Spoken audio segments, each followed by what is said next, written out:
What's going on, everybody? Welcome to your daily horoscope for Thursday, October 29th, 2020. Brian here, Fixed Air Moon, keeping the collective fixed on astrology. Thank you for joining me. I hope you're having a great week so far. We are just 2 days away from a big full moon in Taurus on top of Uranus. And it's wild that that full moon's really going to be within minutes of an exact conjunction to Uranus. I mean, it's just right on top of it. It's pretty wild, and that sun is going to move to 7 degrees, and it's really pressing on the opposition to Uranus at this point. So I think, a lot of unpredictable things with people can surface with the physical nature of reality, and it's kind of like what's going to be uncovered in life and what's going to surface, and it's pretty wild, right? Like, because you just don't really know with Uranus, and it deals with people, it deals with technology, it deals with a lot of things. And here we are, a lot of votes are going through the mail, and just election in general. It's coincidence or synchronicity, right? So it's just, I feel like the unexpected again can still be very expected. And especially dealing with money and financial markets, the sun in Scorpio is definitely other people's money. It's investments, tax, and Uranus in Taurus dealing with physical money and what holds value. And it's almost like a shift of uncovering what truly holds value and maybe uncovering something deeper that holds that value. And, it's almost like anything can shift and anything can happen, and especially on Halloween with that full moon, it's going to bring out a lot of that emotion with it, and pull out a lot of the physical things in life. I think we're just going through a big shift of value with this full moon, and shifting to more of a deeper value system of more soul desire and more even metaphysical connection in a sense. So this is building in a big way right now. That moon today is going to be right on top of Mars as I pulled this chart up at 11:30, basically on the West Coast. And, I think this is going to bring up emotional courage and give us strength in a big way to go after what we want and what we desire. It is going to square Jupiter, Pluto, and get close to Saturn, but Saturn's in the mix. So this square is definitely, having us look at the structures we want to create in life and make sure that, we have the courage to open up the doors and to transform whatever we want to create, whatever the goals are, whatever the mission is, right? In a sense, we have to have the strength to really open up the door that's meant for our soul's mission here that aligns with our desires. And we don't want to restrict ourselves as the Saturn square approaches emotionally from this. That moon's also going to get over on top of Aries. So it is like, are we emotionally going to be in disharmony, or if we can find that harmony within ourselves? Mars retrograde is trying to help us, really uncover soul desires and uncover the true ego, and not so much just like the ego of like blah, blah, blah. Like, it's more of that deep soul identification.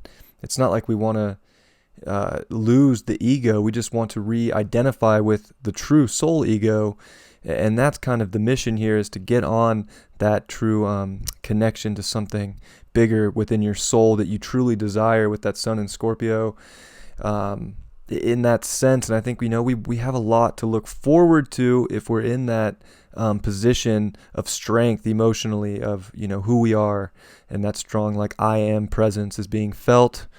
Jupiter's going to have that exact quincunx to the North Node today and then move off of that. So, I think we're being, in a sense, guided towards the environment we want, and we just have to, I would say narrow it down to find that door that I keep talking about. Because with Jupiter in Capricorn, fall position, like there's not just all these doors and all this expanse. It really is this, more focused on what is the mission, what is the one door that's going to take you to the top of the mountain, and it aligns with your soul and aligns with your true desires. And then we have to have the courage to sneak through that door, in a sense. And I say sneak because we're in Scorpio, it's kind of that detective, kind of figuring everything out, uncovering the deep stuff. And we have to go into that door, I think, with confidence and strength, and pursue whatever it is that we're being guided towards, because there's definitely a lot of guidance coming for people right now. You can just see it in general, and it's by following that guidance and finding the true soul desire that we're able to really affect our own environment and see more facts and be more hermetic and mercurial about life with that North Node in Gemini, and figuring that out. And a lot to do with people, with Venus here in Libra. It's going to start opposing Chiron for this full moon as well. So I think there's this there's this balance that we're all looking for in this beautiful aesthetic of life. And we have to be able to see that everybody is going through some sort of identity healing on some level or another in their life. And, we gotta, I would say, be careful with how we judge people and how we even judge ourselves. And we gotta find some sort of balance there, or it's just, there's not going to be a harmony or a balance if we're just picking each other apart over wounds. We gotta, in a sense, also take responsibility. That Mercury here at 28 degrees is really pressing on that square to Saturn. So that moon's going to come and it's going to oppose Mercury tomorrow, and we're going to have that T-square to Saturn. So, there's a lot of responsibility we have to take for our emotions and for our mind and how we communicate. I would say our identity and our mind. And that's, important. And we have to come from a place of Hermeticism and being able to see both sides with that North Node in Gemini. And that's where we can find some beauty and some harmony and really come together with people. The polarities they're so heavy right now, right? Like, it's just, that's where we're at. It's an election year. That election's a couple days away. On the 3rd, Mercury stations direct on the 3rd. It's so, again, a coincidence or synchronicity, right? That, Mercury's retrograde for all these, ballots, these votes that are going out through the mail and through the electronics, and it's just like the writing's on the wall for like some sort of mix-up to come, or just a delay of the vote. So I think everybody's looking forward to getting this over with, but it's like that could be the unpredictable thing that shows up. Is like, you might think that reality is gonna show its cards sooner than it is, right? With Uranus in the mix, and it's like you just might as well expect the unexpected and let the cards fall into place. Work on yourself, and then see that other people are working on themselves too, and try and find a balance and harmony and see the beauty in other people, because other people are but a reflection of ourselves. And the more we can find that balance and harmony within ourselves, the more we're going to see it in other people, and the more we're going to uncover the deep truth and the deep desires of where we want to go. Oh, hey. Don't need 2 of those up there. So that's kind of where we're at. I think there is an intensity building to this full moon, and definitely with Uranus in opposition to the sun, we're going to have a lot of unexpected things coming out, I think, with people and within our minds too. Uranus is kind of that higher octave of Mercury. And I think it's trying to show us more value in people, but it might take us out of our comfort zone here in Taurus, where we want to be comfortable and confident. It's almost like we have to humble ourselves here and like not be so confident and just expect the unexpected and let the universe just drop things into place. But we need to be comfortable within ourselves and strong within ourselves, and emotionally still have that drive to go after our desires and to go after our goals and to sneak through that door to uncovering something amazing. Jupiter in Capricorn can give you the best gift ever. It's just, it might not be what you wanted, or if you have a bunch of desires, you might not get all of them. But if you can focus on that one desire, it can often be one of the most beautiful things that can happen. So, I think we have a lot to uncover. We have a lot to evolve and learn from. And the more we can just let the transformation come out and play out in our lives, but be open to everything and to not be so judgmental, especially of ourselves. Because if we're not as judgmental on ourselves and as self-critical, but strong and powerful in the love that we are and in the soul that we are, it's much easier to see that in other people and not be so critical in that sense too. The card for the day is the Ten of Pentacles reversed. Kind of hard to see with the light. But I think we're all kind of thinking that we have like life figured out, and that we have all the steps in place and everything's lined perfectly how we want, and we know exactly what's coming. And I just don't think we have any idea what the end of this cycle is going to bring here, especially with the end of, this Jupiter-Saturn cycle that's coming to a close, which ironically last time we had a Jupiter-Saturn was in Taurus.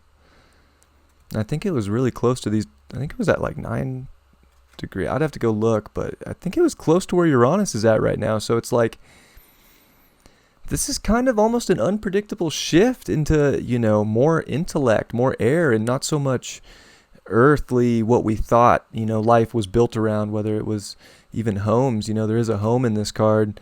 It's almost like and there is often one in the Ten of Pentacles, but I wish I could show that card better. It's not going to focus up there. There we go. It's almost like the whole value of the house that we've created in our life, not so much just the one you live in, but these values that we've been built on over the last 20 years, it's like this cycle's coming to an end, and we need to almost just accept and build a new foundation from within. Kind of a heavy card. But I think that's where we're at. I think everything is very unpredictable right now. We are closing out a big chapter. And, it is about kind of being smart, being more intellectual and objectifying things instead of just focusing our values, I guess, on the physical aspects of life. It's more shifting to got to be strong mentally, kind of like the Queen of Swords that we got yesterday. So I feel that very heavily. So maybe I channeled that for a little bit more of the week than just today with that card, and almost even just the next couple months until December 21st. And as we start that new cycle with Jupiter and Saturn, which is very much balsamic right now. So, it is, and it's in Capricorn. So these structures of the physical reality that we've been accustomed to over the last 20 years are all really coming to an end in a sense. And a new chapter is about to open. And I think that more than anything, we have to be confident in our own self and our own identity of what we want to create as individuals, to see other people as individuals, but not as separate from the whole. There is the wholeness of everything, that we all did come from source. And we're all going to have different opinions and beliefs. But that, that's just part of it, right? And it is the balance in between those extremes that really do show the strength and the beauty that we can have for ourselves and for other people. And I think that's the message mainly for the day, is that people are unpredictable. And the only thing you really have control over is yourself and your emotions. And even emotions are uncontrollable in a sense, right? It is the moon. It is that, like, the tides that are always in and out. But we have to be strong enough to know who we are, who our identity is, and, to be able to go with that ebb and flow and not so much, I guess, attack people. I just see so many people getting attacked, I guess, too, that in the whole cancel culture that we're having right now. So I know I'm kind of rambling on right here, but there's just a lot, and I don't know. I get it in a sense. I really do. I understand there's just a lot going on right now, and I understand how it would be easy to project certain things onto people, but I think the more we can find that value within ourselves in more unpredictable ways instead of just the predictable ways of kind of the programmed way to value ourselves, we just have to be more open to that and have more self-confidence, and not worry so much about other people's opinions. Let them have them, but don't let them affect your confidence and affect your drive and affect what you want, as long as your desires are pure, of course, and there is always the polarities there. with desires of if they're pure or if they're destructive or harmful, and we have to somewhat do a lot of merging right now within ourself and within people to find the more pure desires and to be more aligned with the wholeness and the oneness of Source and connect to that divinity. And even spirituality is highly scrutinized right now, which is ironic. People are very there's a lot of attack. It's funny, you know. The Leo King brought it to my attention a long time ago. I'm just going to keep rambling on. I hope you don't mind. But Neptune in these degrees, these 18 to 20 degrees of Pisces, was the witch trials in the 1860s. Or maybe even before that. I think it was the 1860s. Maybe it was the 1780s. My dates are off. I apologize. Mercury retrograde. But anyways, it was the witch trials that were going on, and there's a lot of that going on right now, but it's within spiritual communities, and it's within people saying that this spirituality isn't that spirituality isn't this, astrologers aren't spiritual. God, I've seen that so many times. Astro Twitter's so funny. It blows my mind. It's like everybody's attacking everybody for now spiritual beliefs and practices, and if you're connected to the divine or if you believe in manifestation, that's all of a sudden like frowned upon, where it was a hot topic. So there's a lot of spells. I think that there's trials out there for everything in life right now, and especially even spirituality and what is spirituality, and trying to put it into a box of how it should look, and it doesn't have to look any way. The spirituality is the connection to Source. It's something bigger. It doesn't matter how you practice it. You could meditate all day. You could smoke cigarettes. You could drink beer. You could do whatever you want. As long as your soul is connected to that something bigger, like that's spirituality. I could wear my hat backwards. I could turn my sweatshirt inside out. I could do what you could. It's just the connection. The connection is the spirituality. How you practice it is your individual choice and what makes you feel comfortable and more connected. So it's funny. For me, astrology makes me feel more connected to spirituality in a huge way. So I do think it's funny when people say that astrologers aren't spiritual. It's a weird projection, because some sure are not. Absolutely. You can't just put astrology in a box like that. It's infinite. And it's so funny because I think a lot of astrologers are very spiritual. What a rambling blah blah blah horoscope today. I guess I just wanted to talk and get some things off my chest, or maybe it was just what I had to channel today. I'm not really sure. Unpredictable times, unpredictable horoscope. I love you all very much. I hope you enjoyed the talk, and I will see you for tomorrow's horoscope on Friday. Take care, everybody. Peace.